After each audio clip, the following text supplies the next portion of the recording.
Hello दोस्तों, नमस्कार। तो आज का हमारा टॉपिक है संविधान और उससे रिलेटेड कुछ फैक्ट्स की अगर बात करें साथियों, तो देखिए जब संविधान हमारा बना था तो उसे आप मूल संविधान के नाम से जानते हैं साथियों। तो अगर हम मूल संविधान की बात करें तो उस संविधान में आपको 22 भाग, 8 अनुसूचियां और 395 अनुच्छेद देखने को मिले थे। ये कब की बात कर रहे हैं साथियों, तो याद रखना है 26 जनवरी 1950 की बात कर रहे हैं, ठीक है।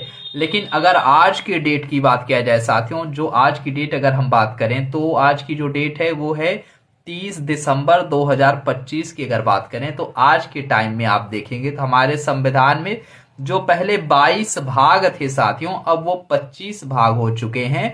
और अगर अनुसूचियों की बात करें, जो पहले 8 अनुसूचियां थी अब वो 12 हो चुकी, 12 हो चुकी हैं। और जो पहले 395 अनुच्छेद थे साथियों, अब वो 450 से ज्यादा अनुच्छेद हो चुके हैं, ठीक है। लेकिन जब आप संविधान की बुक उठा के देखते हैं साथियों, तो आपको क्या देखने को मिलता है, अभी भी 22 भाग ही देखने को मिलते हैं। अब इसका रीजन क्या है साथियों, तो याद रखना है, जैसे आप देखते हैं भाग 4, फिर आगे आप देखेंगे तो भाग 4 का मिल जाएगा, ठीक है, जिसमें आपको मौलिक कर्तव्यों का वर्णन देखने को मिलता है। ऐसे ही आप देखेंगे भाग 9, फिर भाग 9 का मिल जाएगा। ऐसे कुल मिला के आपको 25 भाग देखने को मिल जाता है भारतीय संविधान में, ठीक है। और अनुच्छेद हमने बता दिया, पहले 395 अनुच्छेद थे, लेकिन आज के टाइम की अगर बात करें साथियों 450 से भी ज्यादा अनुच्छेद हो चुके हैं, ठीक है। तो अब आप देखेंगे एक चीज और आपको देखने को मिलती है साथियों, वो है संविधान में संशोधन, ठीक है। तो संविधान में अभी तक कितने संशोधन हो चुके हैं साथियों, तो 106 संशोधन हो चुके हैं, मतलब कॉन्स्टिट्यूशनल अमेंडमेंट एक्ट आप कह सकते हैं। संविधान संशोधन अधिनियम कितने आ चुके हैं, 106 बार संविधान को संशोधित किया जा चुका है अभी तक, ठीक है।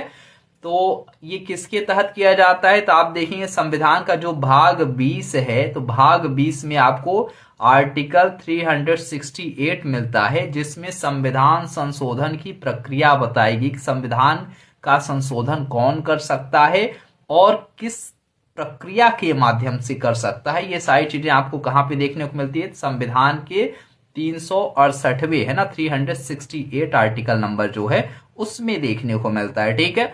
अगर हम बात करें साथियों हमारा संविधान जो संविधान सभा ने कब अपनाया था, तो याद रखिएगा 26 नवंबर 1949 1949 को संविधान सभा के द्वारा संविधान को अपनाया गया।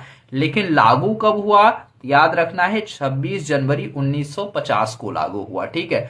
अब ऐसा करने का रीजन क्या रहा है साथियों, तो याद रखना है हमारे हिस्ट्री में एक घटना होती है, वो होती है 26 जनवरी 1930 को क्या होता है, पूर्ण स्वराज की घोषणा की गई थी, ठीक है।